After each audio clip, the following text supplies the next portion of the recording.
Our personal favorite trick of negative belief is the one you see called reward. This is one of its most insidious little tricks.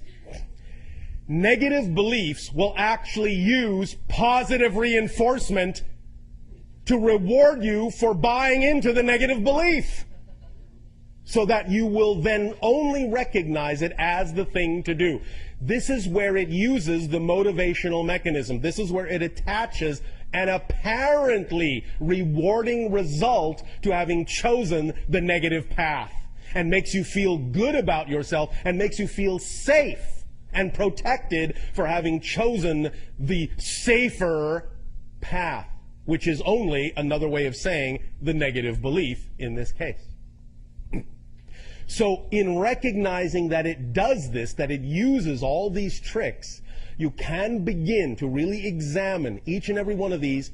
And the way to use this template is to take specific negative belief ideas by examining them in ways that we have discussed before, by finding out what that belief is, such as, for example, I am unloved.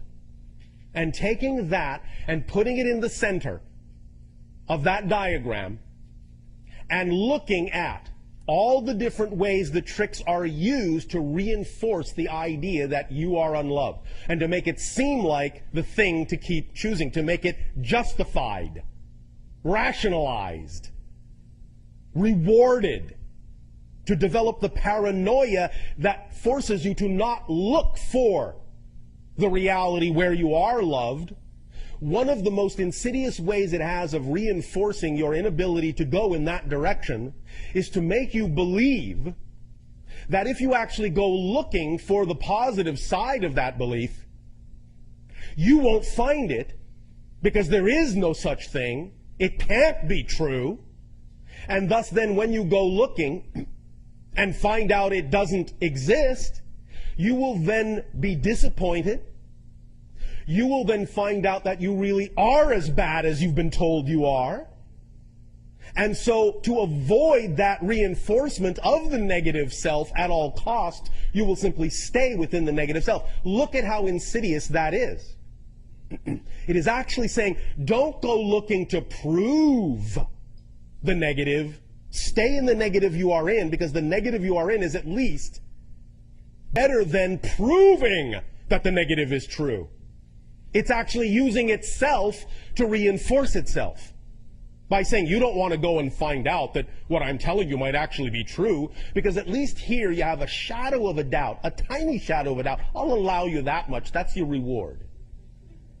But if you go looking to find out whether or not what I'm telling you is true, well, you'll only find out that what I'm saying is true, and then there'll be no doubt whatsoever. So at least stay here and hold on to that tiny crumb of a doubt.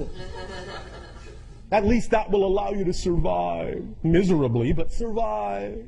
But if you go looking and find out that what I'm telling you is the absolute truth and you are worthless, well, then your whole world will crumble, then you will annihilate yourself, then you will not survive.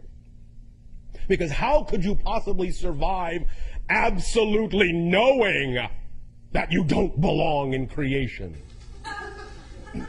How can you survive absolute knowledge that you are worthless? How could you survive that? You can't, says negative belief. You can't. So stay here and just play with that little doubt that I'm giving you, that it, well, I don't know, it could be true, that, with that little doubt that I'm giving you, that it, well, I don't know, it could be true, that, or maybe it's not, I don't know, but this is safer. At least here I'm alive, as miserable as I am, so I'll keep perpetuating this, and I'll bring the doubt with me, and I'll keep wondering, could it possibly be true that I'm really this worthless? Maybe I'm not. Oh, but if you go looking, you might find out that you are. Okay, I'll stay here. Again and again and again and again and again and again and again and again and again and again and again. But now, allowing your higher mind through our reflection to you to see the diagram of the tricks it is using to create these scenarios, to create the illusion that you must perpetuate the negative belief, this diagram will now begin to imprint itself in your neurological net just by looking at it. And when we do the holotope experience, the 15-minute meditation later, we will burn that image into your neurological framework, right into your template, so that from this point forward, you will not be able to forget that this bag of tricks is being used on you when you succumb to a negative belief.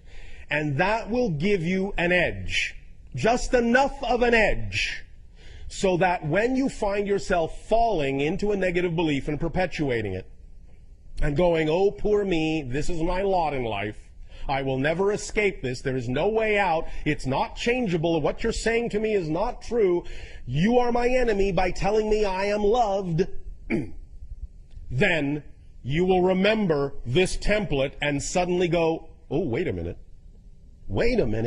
something's breaking through, I'm getting a whisper, I'm getting an echo from the higher self that this might just be a trick.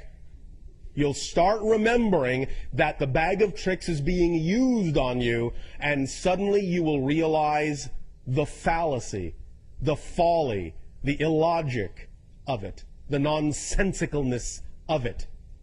You will recognize that it is just a belief like any other belief, that you don't have to believe what it is telling you, that you can believe what you prefer, you can switch over to the positive frame of reference, that you have freedom, that you have choice, that you have inspiration, that you have growth, that you have positive synchronicity instead of negative synchronicity, that you can expand instead of contract, and you can start to see through the illusion that the negative belief is desperately trying to get you to believe, because it is basing that desperation on the idea that if you let that negative belief go, you will die along with it.